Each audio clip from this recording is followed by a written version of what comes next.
Students, आज हम electricity का नेक्स्ट लेक्चर 12 देखेंगे और ये इलेक्ट्रिसिटी चैप्टर का फाइनल लेक्चर है।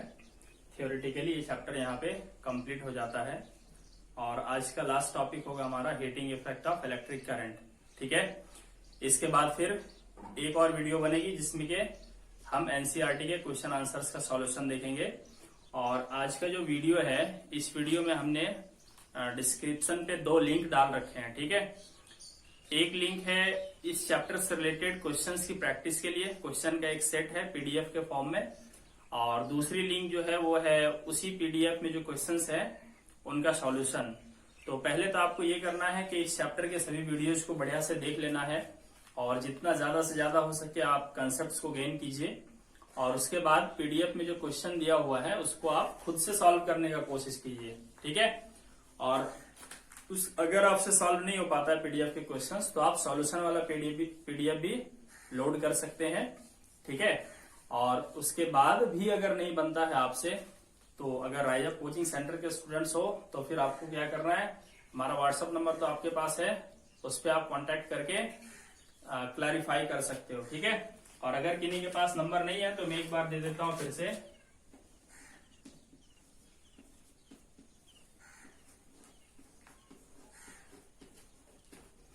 ठीक है, इस नंबर पे आप रिक्वेस्ट करोगे, मैं व्हाट्सएप में आपको ऐड कर दूंगा और उसमें जितने भी डाउट्स हैं वो आप पूछ सकते हो। ठीक है, मैं वहां पे एक्सप्लेन कर दूंगा। अदरवाइज आप वीडियो के कमेंट सेक्शन में भी जाकर के लिख सकते हैं, मैं कमेंट को चेक करते रहता हूं फ्रीक्वेंटली, आपको वहां पर भी मैं डाउट क्लियर कर दूंगा। ठीक है, तो चलिए आज हम स्टार्ट करते हैं, है ना। लास्ट टॉपिक इस चैप्टर का heating effect of electric current.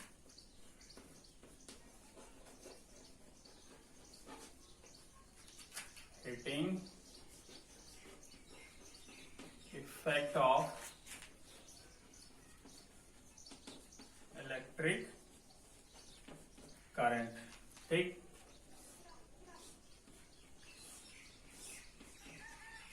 Electric current का हीटिंग इफेक्ट क्या होता है। ठीक है, चलिए हम इसको समझ लेते हैं। ठीक है, मान लेते हैं यहां पे एक सोर्स ऑफ पोटेंशियल डिफरेंस है। ठीक है, V वोल्टेज अप्लाई कर देते हैं हम लोग और इलेक्ट्रिक सर्किट को कंप्लीट करते हैं, है ना। बीच में क्या करते हैं, एक रेसिस्टर लगा देते हैं। ठीक, और यहां पर हम एक स्विच कनेक्ट कर देते हैं, है ना। रेसिस्टर का जो रेजिस्टेंस है वो मान लेते हैं कितना है, R है। ठीक, अब क्या होता है कि हम स्विच को ऑन करते हैं, है ना। तो जब हम स्विच को ऑन करते हैं तो सर्किट कंप्लीट हो जाता है और इसमें से करंट फ्लो होने लगता है। ठीक है, मान लेते हैं इसमें से I करंट फ्लो होने लगता है। तो करंट को फ्लो होने के लिए एनर्जी की जरूरत होती है ना। तो ये एनर्जी आती कहां से है, तो बैटरी के अंदर जो केमिकल एनर्जी स्टोर होती है ना, वही बदल जाती है इलेक्ट्रिकल एनर्जी में, है ना। बैटरी का केमिकल एनर्जी बदलता है किसमें, इलेक्ट्रिकल एनर्जी में, और इलेक्ट्रिकल एनर्जी से यहाँ पे चार्ज फ्लो होने लगता है ना, चार्ज चलने लगता है, या कहें करंट यहाँ पे फ्लो होने लगता है। ठीक, अब क्या है कि चार्ज जब इस रेजिस्टेंस से पास होता है, ठीक है, तो यहाँ पे करंट को क्या करना पड़ता है, रेजिस्टेंस के थ्रू पास होने के लिए, है ना, ऑपोजिशन फेस करना पड़ता है ना, रेस्ट्रिक्शन फेस करना पड़ता है। ठीक है, रुकावट फेस करना पड़ता है। तो उस रुकावट से ओवरकम होने के लिए, है ना, रेजिस्टेंस से ओवरकम होने के लिए यहाँ पे इलेक्ट्रिकल एनर्जी खर्च होती है और वो हीट एनर्जी में बदल जाती है ना। ये रेजिस्टेंस क्या करता है, जब भी इसमें से करंट पास होगा तो रेजिस्टेंस क्या करता है, इलेक्ट्रिकल एनर्जी जो है ना, उसको ट्रांसफॉर्म कर देता है हीट एनर्जी में। ठीक है, तो ये रेजिस्टर जो है वो हॉट हो जाएगा, गर्म हो जाएगा। ठीक है, तो ये रेजिस्टर का गर्म होना ही क्या कहलाता है, heating effect of electric current. ठीक है, इलेक्ट्रिक करंट जब किसी रेसिस्टर से पास होता है तो इलेक्ट्रिकल एनर्जी जो है वो हीट एनर्जी में बदल जाती है ना, जिसकी वजह से ये रेसिस्टर जो है हॉट हो जाएगा, इसको टच करोगे तो बिल्कुल हॉट हो जाएगा, और यही चीज क्या कहलाता है, heating effect of electric current. ठीक है, इसको हम लोग इस इफेक्ट को कई जगह पे ऑब्जर्व कर चुके हैं, है ना। चलिए मैं एक विजुअलाइज कराता हूं आपको। ये मान लेते हैं कि इलेक्ट्रिक आयरन है, ठीक, आप सभी ने यूज किया होगा वही इलेक्ट्रिक आयरन। ठीक है, इसमें होता क्या है, इसके अंदर ना एक रेसिस्टर होता है, इस तरह से एक रेसिस्टर लगा होता है, रेजिस्टेंस वायर। ठीक है, इस तरह से लगा होता है। ठीक, हम क्या करते हैं, ये जो दो वायर है ना, इसे हम कोड कहते हैं ना, कोड में कनेक्ट करते हैं, इसको हम बोर्ड, जो इलेक्ट्रिसिटी बोर्ड होता है उसमें हम बोर्ड के अंदर इसको कनेक्ट कर देते हैं। ठीक है, सपोज कीजिए ये बोर्ड है ना, इसके अंदर हम क्या करते हैं, इसके प्लग को डाल देते हैं। तो जैसे इसके प्लग को हम यहाँ पे डाल देते हैं, इस सर्किट में क्या होने लगता है, करंट फ्लो होने लगता है। ठीक, तो जब ये करंट फ्लो होगा और जैसे ही वो इस रेसिस्टर से, है ना, जैसे ही वो करंट इस रेसिस्टर से पास होना चाहेगा, ये रेसिस्टर क्या करता है ना, इलेक्ट्रिकल एनर्जी को, है ना, जो इलेक्ट्रिकल एनर्जी होती है, इलेक्ट्रिकल एनर्जी उसको कन्वर्ट कर देता है किसमें, हीट एनर्जी में। ठीक है, हीट एनर्जी में बदल देता है, इसलिए ये जो इलेक्ट्रिक आयरन है ये पूरा हॉट हो जाता है। ठीक है, इलेक्ट्रिक आयरन पूरा हॉट हो जाता है, लगभग इसका टेम्परेचर जो है वो 700 डिग्री सेल्सियस के आसपास चला जाता है। ठीक है, तो यहां भी क्या हो रहा है, करंट का हीटिंग इफेक्ट हमको देखने को मिलता है। ठीक, इसी तरह से हम लोग घरों में हीटर देखते हैं ना, इलेक्ट्रिक हीटर, उस हीटर के अंदर क्या होता है, ठीक है, वहां पर भी रेसिस्टेंस वायर जो है ना, वो इस तरीके से रेसिस्टेंस वायर जो है वो कॉइल्ड रहता है, इस तरीके से। ठीक है, इस तरीके से कॉइल रहता है रेसिस्टेंस वायर। फिर इसको हम क्या करते हैं, ले जाकर के किसी बोर्ड में कनेक्ट कर देते हैं, तो इसमें से करंट फ्लो होने लगता है। ठीक है, जब ये करंट इस रेसिस्टर से पास होता है, तो रेसिस्टर क्या करता है, इलेक्ट्रिकल एनर्जी को हीट एनर्जी में बदल देता है। ठीक, तो यही फिनोमेना क्या कहलाता है, heating effect of electric current. ठीक है स्टूडेंट्स, उम्मीद आप समझ चुके होंगे heating effect of electric current में क्या होता है, इलेक्ट्रिकल एनर्जी जो है वो किस में बदल जाती है, हीट एनर्जी में बदल जाती है। लेकिन इसके लिए शर्त है कि करंट को किससे पास होना चाहिए, किसी न किसी ऐसे वायर से पास होना चाहिए जिसका रेजिस्टेंस ज्यादा हो। ठीक है, अब यहीं पे आपको एक चीज और बता दूं मैं। ठीक है, जब करंट इस वायर से पास होता है, ठीक है, तो इलेक्ट्रिक आयरन तो पूरा हॉट हो जाता है, लेकिन ये जो वायर है ना, कनेक्टिंग वायर है ना, ये जो कॉर्ड है, इसको कॉर्ड भी कहते हैं हम लोग, ये कॉर्ड हीट नहीं होता है ना। इलेक्ट्रिक आयरन जब यूज करते हैं तो जिस वायर के जरिए करंट आता है वो वायर हीट नहीं होता है, लेकिन खाली ये इलेक्ट्रिक आयरन हीट हो जाता है। ठीक है, ऐसा क्यों है भाई, सेम करंट तो यहां से भी पास होता है, इस रेसिस्टर से भी, तो ऐसा इसलिए कि यहाँ पर जो हीटिंग एलिमेंट इसका होता है, इसको हम लोग हीटिंग एलिमेंट कहते हैं। रेसिस्टर का ही नाम हीटिंग एलिमेंट है, जब उसका यूज किसी चीज को हीट करने के लिए होता है। ठीक, तो जो हीटिंग एलिमेंट है ना, इसी को हीटिंग कॉइल भी कहा जाता है कई बार, हीटिंग कॉइल। तो सेम करंट इस हीटिंग कॉइल से पास होता है और वही करंट इस कॉर्ड से भी पास होता है, यानी कि इस वायर से भी पास होता है। तो ये हीट क्यों हो जाता है, क्योंकि इसका हाई रेजिस्टेंस होता है ना, ये हाई रेजिस्टेंस ऑफर करता है। ठीक, इसका रेजिस्टेंस हाई होता है, जबकि कॉर्ड का जो रेजिस्टेंस होता है वो क्या होता है, लो रेजिस्टेंस होता है। ठीक है, और जब रेजिस्टेंस लो होगा तो इलेक्ट्रिकल एनर्जी का बहुत कम पार्ट हीट एनर्जी में बदलता है। ये भी वायर गर्म होता है लेकिन बहुत कम, नेग्लिजिबल, है ना, पता नहीं चलेगा कि ये हॉट हुआ है या नहीं हुआ है। ठीक है, तो ये है students heating effect of electric current. यहां भी वही होता है, ये पूरा जो इलेक्ट्रिक हीटर है वो हॉट हो जाएगा, लेकिन इसका वायर जो है, जिस वायर के जरिए करंट आ रहा है वो वायर हीट नहीं होता है, क्योंकि वायर का रेजिस्टेंस बहुत कम होता है।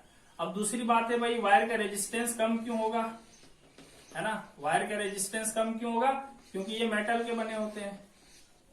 ठीक है, मेटल के बने होते हैं। ठीक है, अच्छा, ये जो हीटिंग एलिमेंट है इसका रेजिस्टेंस ज्यादा क्यों होता है, क्योंकि ये अलॉयज के बने होते हैं।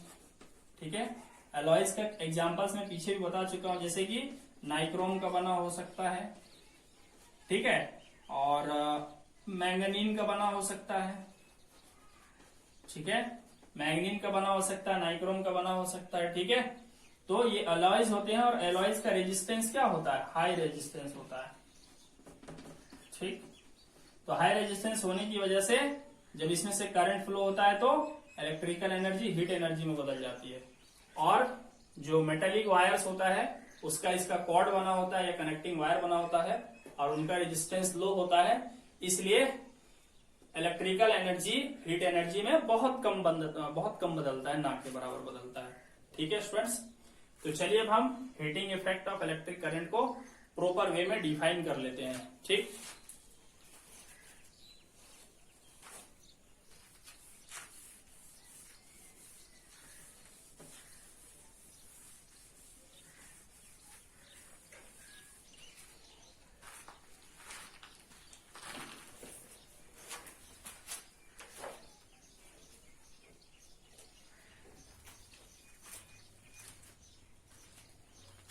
When an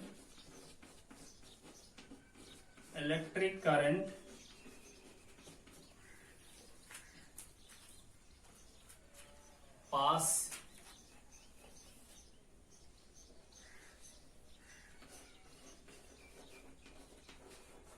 passes through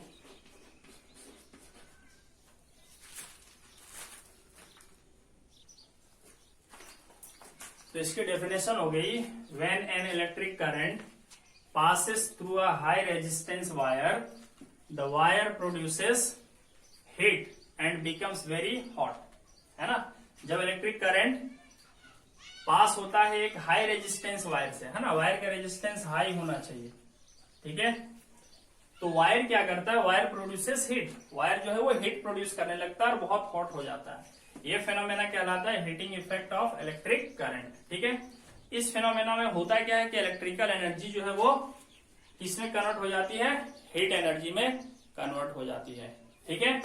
चलिए अब हम देखेंगे कि जो हीट एनर्जी कन्वर्ट होती है वो कितनी हीट एनर्जी कन्वर्ट होती है, ठीक है। तो मान लेते हैं हम लोग कि एक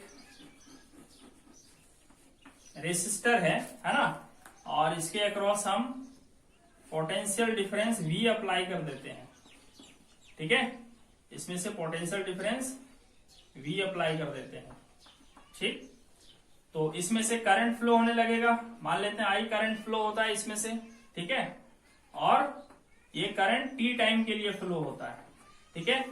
तो कितना ज्यादा इसमें से हीट कन्वर्ट होगा ये हम देखेंगे, है ना, कितना इलेक्ट्रिकल एनर्जी हीट एनर्जी में कन्वर्ट होगा, ठीक है।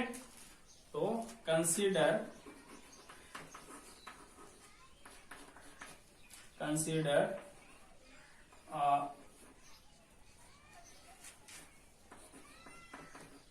wire of resistance, a wire of resistance R across which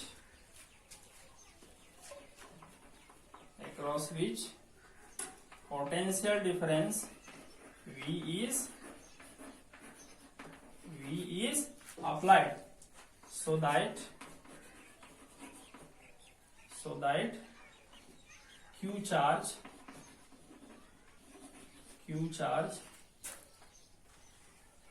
flows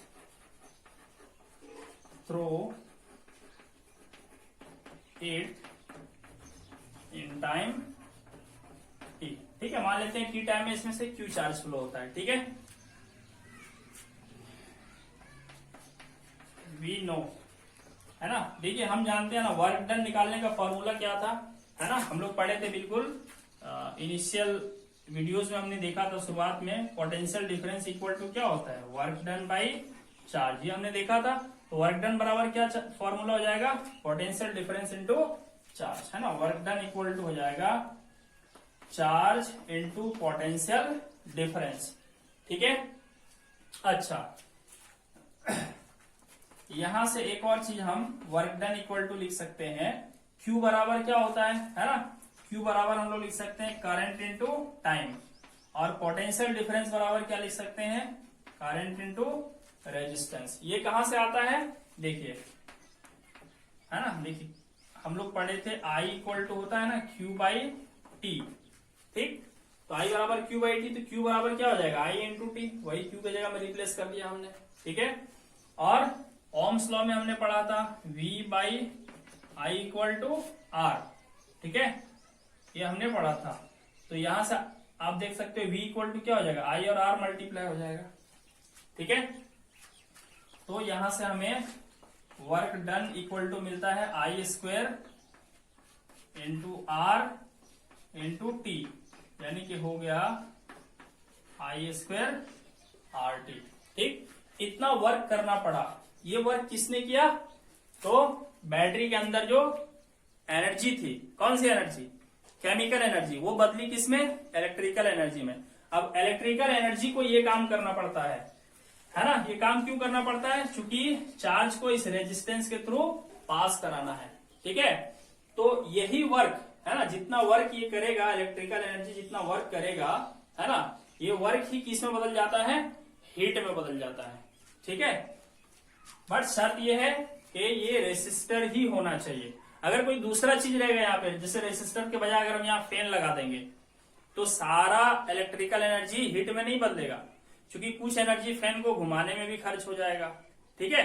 अच्छा, अगर हम यहाँ पे टेलीविजन कनेक्ट कर दें, है ना, तो क्या होगा, सारा इलेक्ट्रिकल एनर्जी हीट में थोड़ी बदलेगा, वो इलेक्ट्रिकल एनर्जी कुछ साउंड एनर्जी में भी बदल जाएगा, क्योंकि टेलीविजन में तो साउंड भी लगा होता है, ठीक है, साउंड बॉक्स, तो साउंड एनर्जी में बदल जाएगी, प्लस लाइट एनर्जी में बदल जाएगी, ठीक है। तो ये प्योरली रेसिस्टिव होना चाहिए सर्किट, ठीक है। If the circuit is purely resistive,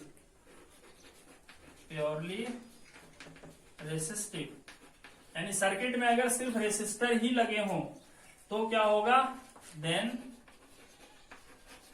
all work done is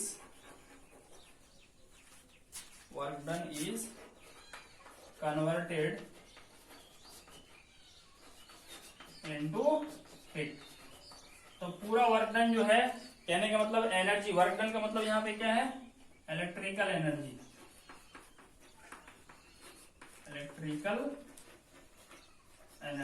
है ना, वो हीट में बदल जाता है। इसका मतलब ये हुआ कि ये अब हम W नहीं लिखेंगे, वर्क डन नहीं लिखेंगे, ठीक है, वर्क डन नहीं लिखेंगे हम लोग, वर्क डन के बजाय अब हम क्या लिख देंगे, हीट एनर्जी हो जाएगा। तो H equal to I square R T, तो इतना हीट प्रोड्यूस होता है, ठीक है। ये फॉर्मूला हो गया हीट का, है ना। जब करंट I फ्लो हो रहा होगा इसमें से T टाइम के लिए, और इसका रेजिस्टेंस R होगा, तो यहाँ पे जो हीट प्रोड्यूस होगा वो इतना होगा, I square into are T, ठीक है। और इसी इक्वेशन को हम बोलते हैं जूल्स लॉ ऑफ हीटिंग, है ना। आइए आगे देखते हैं हम लोग जूल्स लॉ ऑफ हीटिंग क्या होता है।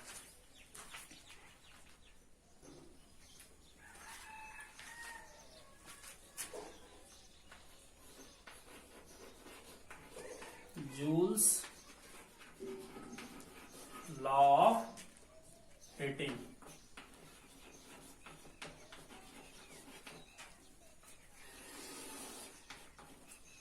ठीक है। जूल्स लॉ ऑफ हीटिंग क्या कहता है,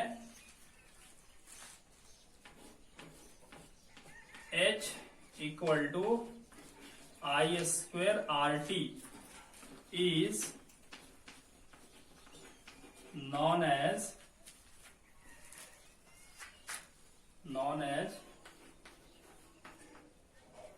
Joule's law of heating।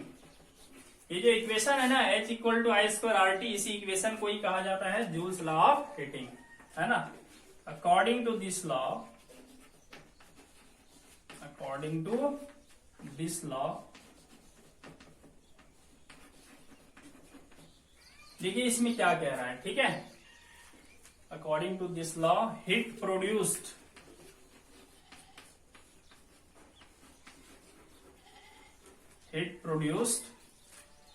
is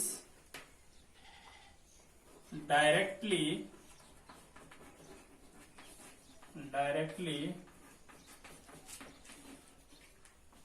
proportional to first number, ठीक है। Heat is directly proportional to first number, हम यही लिख देते हैं स्क्वेयर ऑफ करंट,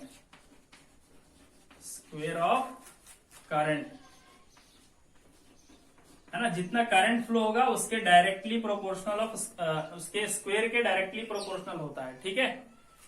और रेजिस्टेंस के भी डायरेक्टली प्रोपोर्शनल होता है, ठीक है। और टाइम के भी डायरेक्टली प्रोपोर्शनल होता है। एंड तीसरा किसके डायरेक्टली प्रोपोर्शनल होता है? टाइम, है ना। कौन सा time? To which current flows, जब तक उसमें से करंट फ्लो होता है उस टाइम के डायरेक्टली प्रोपोर्शनल होता है, ठीक है। दैट इज, इसी को हम ऐसे लिख सकते हैं, heat is directly proportional to square of current, ठीक है। और heat is directly proportional to resistance and heat is directly proportional to time, ठीक है। इसका क्या मतलब वो आइए हम जान लेते हैं, है ना। Heat is directly proportional to I square, इसका मतलब ये हुआ कि अगर हम करंट डबल कर दें, है ना, तो हीट कितना हो जाएगा? उसका स्क्वायर यानी 2 का स्क्वायर 4 टाइम्स हो जाएगा, ठीक। अच्छा, अगर हम रेजिस्टेंस डबल कर दें तो हीट क्या हो जाएगा? वो भी डबल हो जाएगा। और अगर हम टाइम डबल कर दें तो हीट भी क्या हो जाएगा? डबल हो जाएगा, ठीक है। ये होता है डायरेक्टली प्रोपोर्शनल का मतलब एक क्वांटिटी बढ़ा तो दूसरा भी बढ़ जाएगा। यानी करंट 2 टाइम्स कर देंगे तो चूंकि ये करंट के स्क्वायर के डायरेक्टली प्रोपोर्शनल है तो 2 का स्क्वायर 4 हो जाएगा, यानी कि हीट 4 टाइम्स प्रोड्यूस हो जाएगा, ठीक है। तो ये है जूल्स लॉ ऑफ हीटिंग, ठीक है। चलिए अब हम जूल्स लॉ ऑफ हीटिंग पर बेस्ड कुछ क्वेश्चंस कर लेते हैं ताकि ये हमें और बेहतर तरीके से समझ में आ जाए, ठीक है। तो चलिए हम कुछ न्यूमेरिकल्स लेते हैं। क्वेश्चन है students, a potential difference of 250 volts is applied across a resistance of 500 ohms in an electric iron. Calculate the heat energy produced in joules in 10 seconds. है ना। 250 वोल्ट अप्लाई किया जाता है एक 500 ओम के रेसिस्टर के अक्रॉस, ठीक है। वो रेसिस्टर किस में लगा हुआ है? इलेक्ट्रिक आयरन में लगा हुआ है। तो रेसिस्टर का काम ही है इलेक्ट्रिकल एनर्जी को हीट एनर्जी में बदलना, ठीक है। तो यहाँ पर जूल्स लॉ ऑफ हीटिंग का इस्तेमाल करके हम हीट प्रोड्यूस निकाल सकते हैं, ठीक है। तो देखिए इसका solution, heat produced equal to, हमें फॉर्मूला पता है ना, heat produced equal to I square R T, ठीक। तो हमें रेजिस्टेंस गिवन है 500 ओम, टाइम भी गिवन है 10 सेकेंड, बट करंट पता नहीं है। तो पहले तो हम करंट मालूम कर लेंगे, ठीक है। तो करंट कैसे मालूम करेंगे? देखिए ओम्स लॉ में पता है ना, V by I equal to R होता है, ठीक है। तो यहां से हमें I मिल जाएगा, देख सकते हो I बराबर क्या हो जाएगा? V बाई आर हो जाएगा, ठीक। या तो आप यहाँ पे करंट निकाल लीजिए, है ना, V का वैल्यू पुट करके और R का वैल्यू पुट करके, या डायरेक्ट V बाई आर यहाँ पे रख के निकाल सकते हो। देखो ऐसे, ये आई स्क्वायर था तो I के बजाय अब हम क्या करेंगे, यहाँ V बाई आर का स्क्वायर कर देंगे, ये आई स्क्वायर हो गया इंटू आर हो गया इंटू टी हो गया, ठीक है। तो यहां पर आप देख सकते हो कि V हमारे पास कितना है? अच्छा रुकिए, V square by R square into R into T, तो देखिए एक आर कट जाएगा, ठीक। तो बचेगा V स्क्वायर 2 बाई आर। ये भी एक तरह से सब मान लो हीट निकालने का एक फॉर्मूला ही है वो, V square T by R. तो चलिए यहां से हीट इक्वल टू V कितना है? 250, बट उसका स्क्वायर है तो 2 टाइम्स लिखेंगे 250 को। टाइम कितना है? 10 सेकेंड्स, डिवाइडेड बाय रेजिस्टेंस कितना है? 500। हीट निकाल रहे हैं, हीट चूंकि एनर्जी का फॉर्म है तो एनर्जी का यूनिट जूल होता है, ठीक है। चलिए तो 1 0 यहां से कट जाएगा, अब 55 जा, ठीक। तो 25 5 जा 125, तो 1250 जूल कितना हीट प्रोड्यूस होगा। ठीक है, 10 सेकंड में। चलिए अब हम नेक्स्ट क्वेश्चन देखते हैं। तो क्वेश्चन है यहाँ पे, calculate the heat produced when 96,000 coulomb of charge is transferred in 1 hour through a potential difference of 50 volt.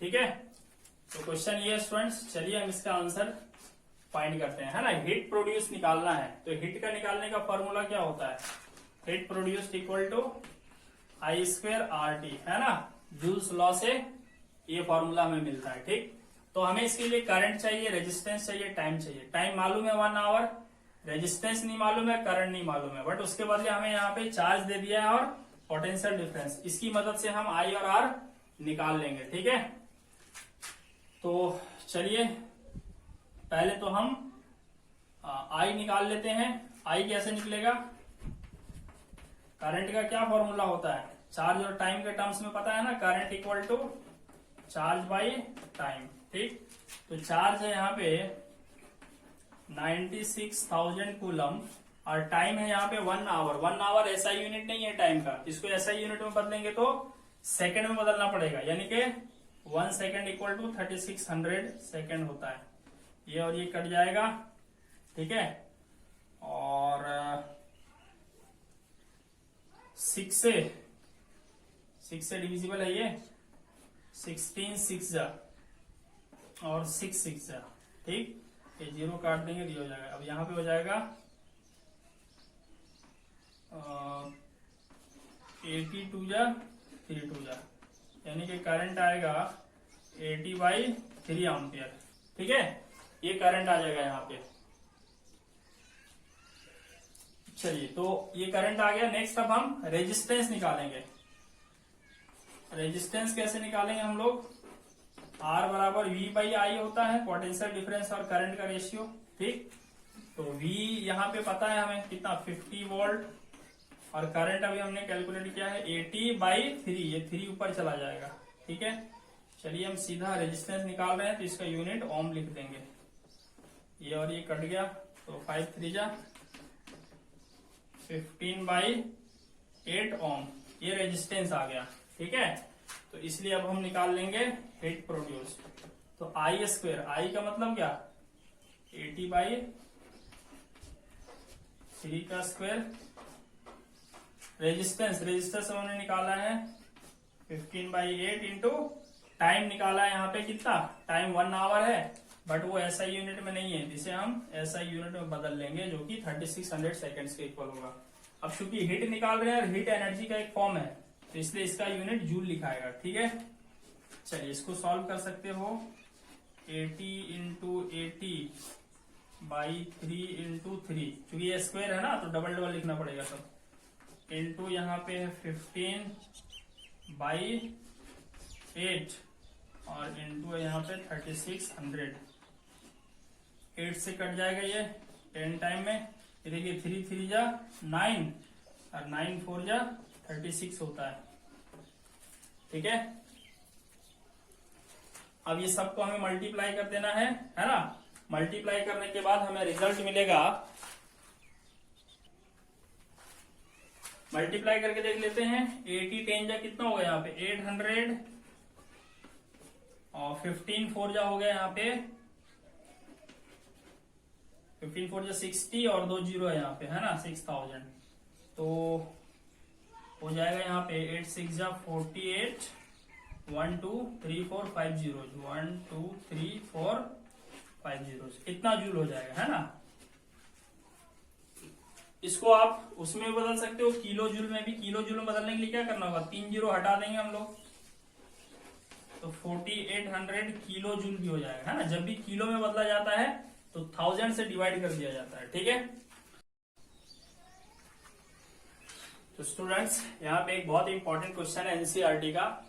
2 conducting wires of the same material and of equal length and diameters are first connected in series and then in parallel in a circuit across the same potential difference. What would be the ratio of heat produced in series and parallel. ठीक है, सवाल ये है कि दो conducting wires हैं, same material का है, सेम लंबाई का है, same area of cross section है, कहने का मतलब है दोनों आइडेंटिकल है। ठीक है, अब क्या, पहले उन्हें सीरीज में जोड़ा जाता है और फिर पैरेलल में। ठीक है, किसी एक सर्किट में, बट दोनों ही केसेस में पोटेंशियल डिफरेंस सेम रहता है। तो कह रहा है कि उसमें जो हिट प्रोड्यूस होगा, सीरीज में जो हिट प्रोड्यूस होगा और पैरेलल में जो हिट प्रोड्यूस होगा, उसका रेशियो कितना होगा। ठीक है, तो हम इसको देखो, तो सॉल्यूशन इसका बड़ा सिंपल होगा। देखिए कैसे, मान लेते हैं ये हमने पोटेंशियल डिफरेंस अप्लाई कर दिया। ठीक है, और दोनों रेसिस्टर को पहले सीरीज में जोड़ा जाता है ना, तो पहले हम सीरीज में जोड़ दिए। ठीक है, V पोटेंशियल डिफरेंस लगा दिए यहां पे। ठीक है, ये मान लेते हैं R है, ये भी R है, दोनों का रेजिस्टेंस सेम होगा। क्यों सेम होगा? क्योंकि दोनों ही कंडक्टिंग वायर जो है सेम मटेरियल का है, सेम लंबाई का है, same area of cross section का है। ठीक है, तो करंट कितना, टोटल रेजिस्टेंस कितना हो जाएगा यहां पे? ठीक है, व्हेन रेसिस्टर्स, ये कंडक्टिंग वायर लिखा है यहां पे, तो कंडक्टिंग वायर लिखेंगे, when wires are connected in series.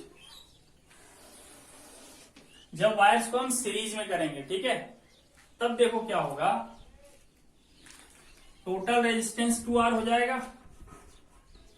है ना। सीरीज वालों को सीधा सीधा जोड़ देते हैं हम लोग, तो R प्लस R कितना हो जाएगा? 2R। तो करंट कितना फ्लो होने लगेगा, है ना, यहां हम सीरीज में दिखा देते हैं, जब सीरीज में जोड़ेंगे तब करंट कितना होगा। तो करंट इक्वल टू क्या होता है? I बराबर V बाई R। तो पोटेंशियल डिफरेंस तो V है और रेजिस्टेंस कितना है? 2R है। तो अब हम निकाल लेंगे हिट प्रोड्यूस्ड।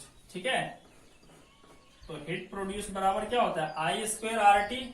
तो I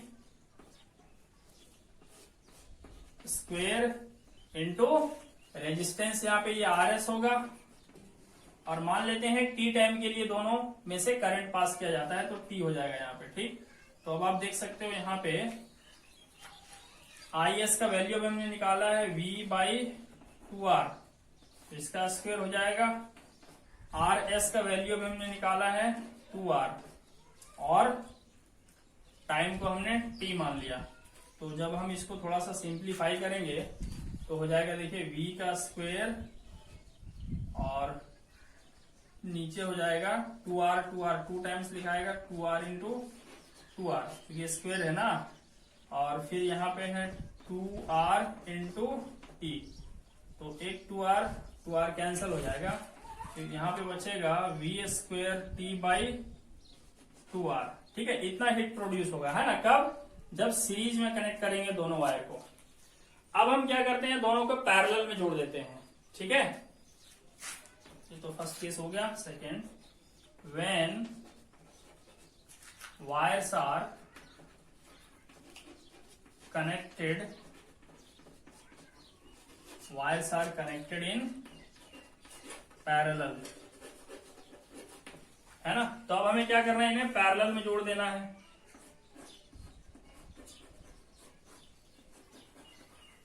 अब पोटेंशियल डिफरेंस सेम रखना है, क्योंकि क्वेश्चन में कहा गया है सेम पोटेंशियल डिफरेंस होगा। ठीक, तो ये R, ये R, तो अब तो पैरेलल में हो गए, तो हमें क्या करना पड़ेगा, टोटल रेजिस्टेंस निकालना पड़ेगा पैरेलल वाला फॉर्मूला लगा के। तो क्या होता है, 1 by RP equal to 1 by R1, यानी कि 1 by R plus 1 by R, मतलब हो जाएगा 2 बाई R। यहां से आप देख सकते हो RP बराबर, देखिए 1 बाई RP का रेसिप्रोकल कर देंगे तो R बाई 2 हो गया, रेजिस्टेंस हो गया R बाई 2। तो अब देखते हैं हम लोग, रेजिस्टेंस R बाई 2 हो गया, करंट कितना हो जाएगा, तो यहां से करंट है ना, जब पैरेलल में कनेक्टेड हो तब, इसके लिए हम IP लिख दे रहे हैं यहाँ पे। तो करंट बराबर क्या होता है, V बाई R, तो V तो वही रहेगा पोटेंशियल डिफरेंस, बट R हो गया अब R बाई 2, तो R बाई 2 ऊपर चला जाएगा। ठीक, तो हमें रेजिस्टेंस भी मिल गया, करंट भी मिल गया, इसलिए अब हम पैरेलल में कनेक्टेड हीट को निकालेंगे। ठीक, तो heat produced in parallel equal to I square R T. तो सीधा सीधा मैं लिख देता हूं आई स्क्वायर की जगह पे देखिए 2v बाई आर, ये हो गया आई स्क्वायर। रेजिस्टेंस यहां पे कितना आया है r by 2 into same time के लिए इसे भी चलाना है टी टाइम के लिए। ठीक, तो अब हम इसको थोड़ा सिंप्लीफाई करते हैं। ये 2v का स्क्वायर है तो ये हो जाएगा 2 2 जा 4v स्क्वायर, ठीक है, बाई यहाँ पे है r और इंटू यहाँ पे है r बाई 2 इंटू टी। तो r से r कट जाएगा और 2 से ये 2 कट जाएगा। तो HP इक्वल टू यहाँ पे आया, HP इक्वल टू आ रहा है यहाँ पे 2v स्क्वायर इंटू टी। ठीक है, और नीचे कुछ बच नहीं रहा है। ठीक है,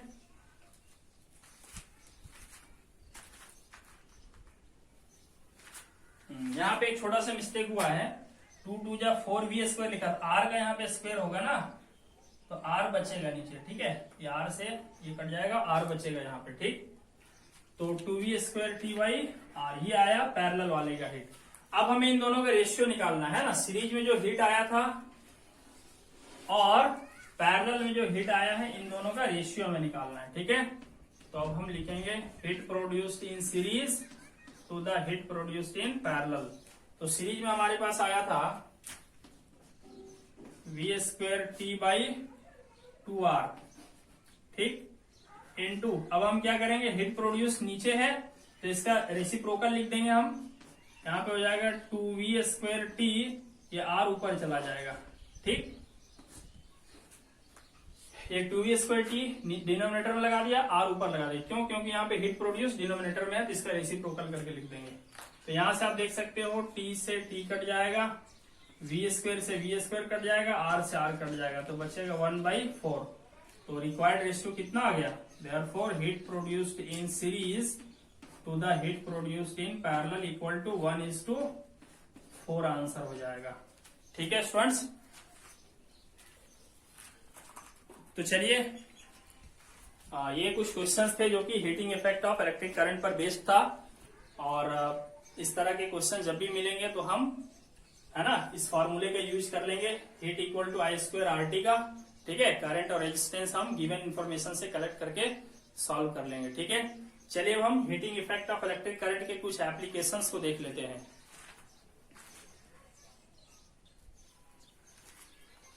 हीटिंग इफेक्ट ऑफ करंट के एप्लीकेशंस हम कुछ देख लेंगे। ठीक है,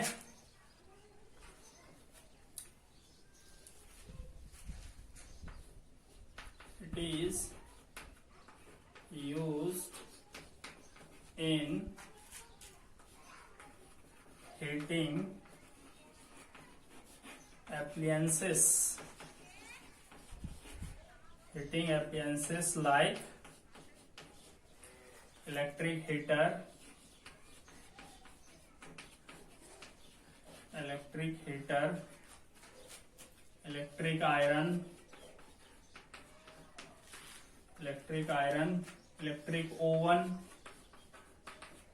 इलेक्ट्रिक ओवन। ठीक है, उसके बाद यूज किया जाता है गीजर में।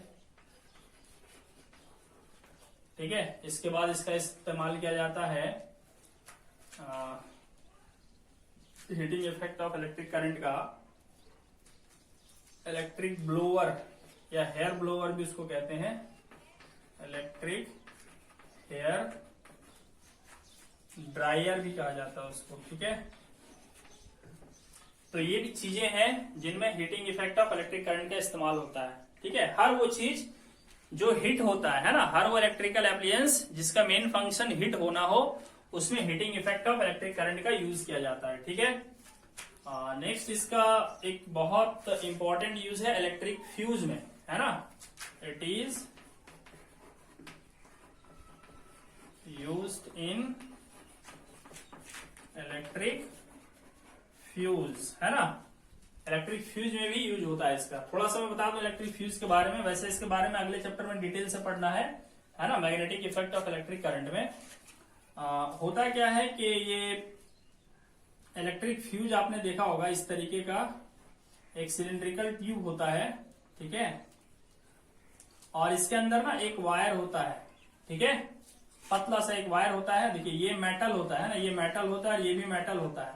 तो मेटल चूंकि कंडक्टर है, इन दोनों कंडक्टर से कनेक्टेड एक टीन प्लेटेड कॉपर वायर होता है ना। ये जो अंदर देख रहे हो ये होता है टीन प्लेटेड कॉपर वायर, ठीक है, टीन प्लेटेड कॉपर वायर होता है ये, ठीक।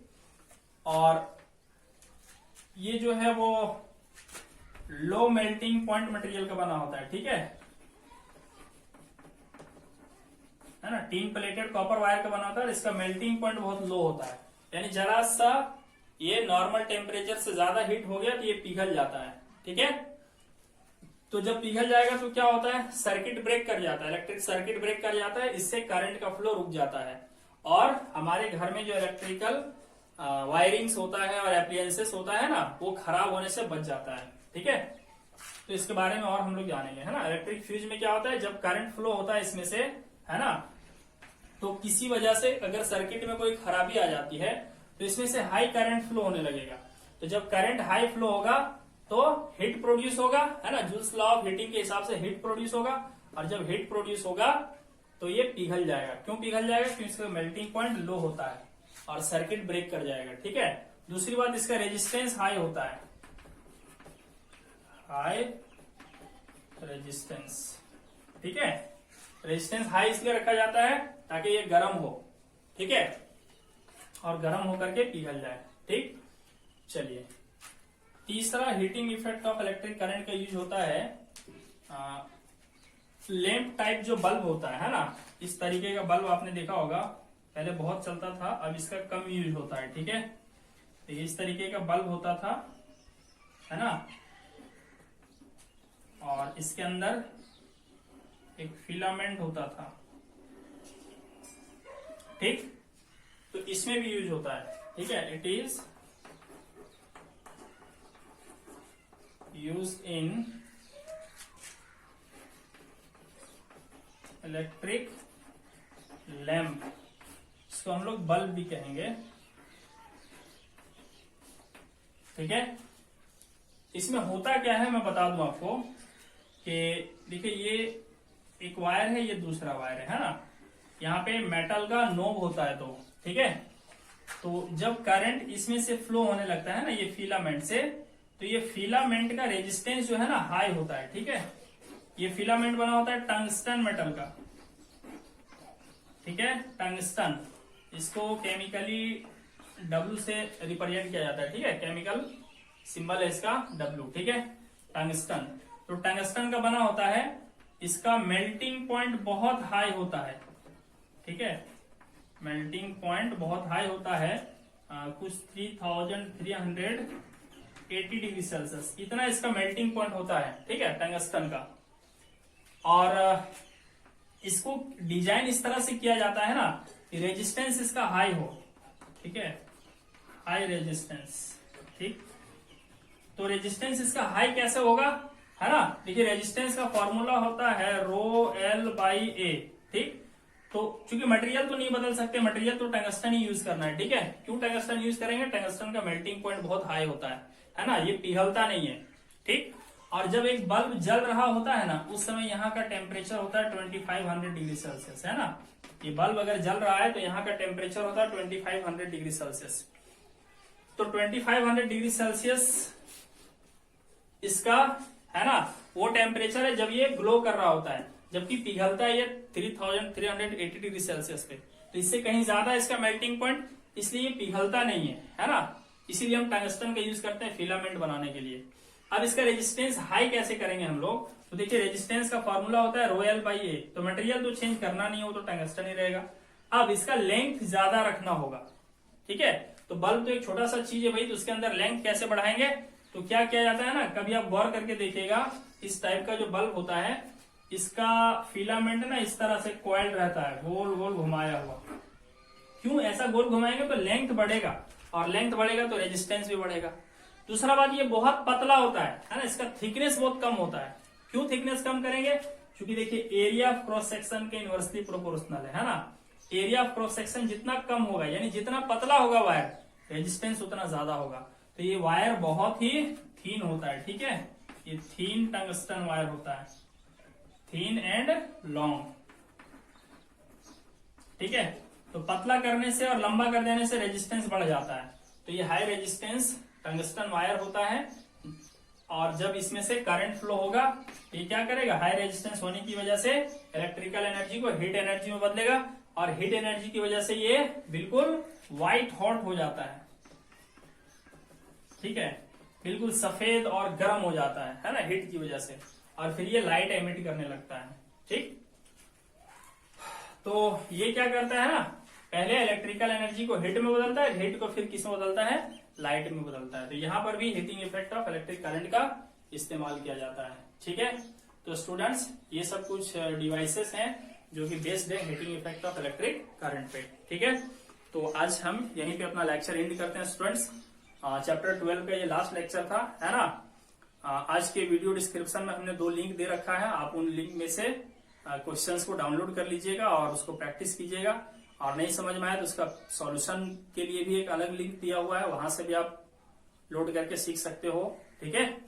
तो इसके बाद अब नेक्स्ट वीडियो बनेगी यहाँ पे एनसीईआरटी के क्वेश्चन आंसर्स हम लोग देखेंगे। हालांकि काफी क्वेश्चन आंसर्स कवर हो चुका है पूरे 12 लेक्चर्स में, है ना। आज 12th लेक्चर है, ठीक है।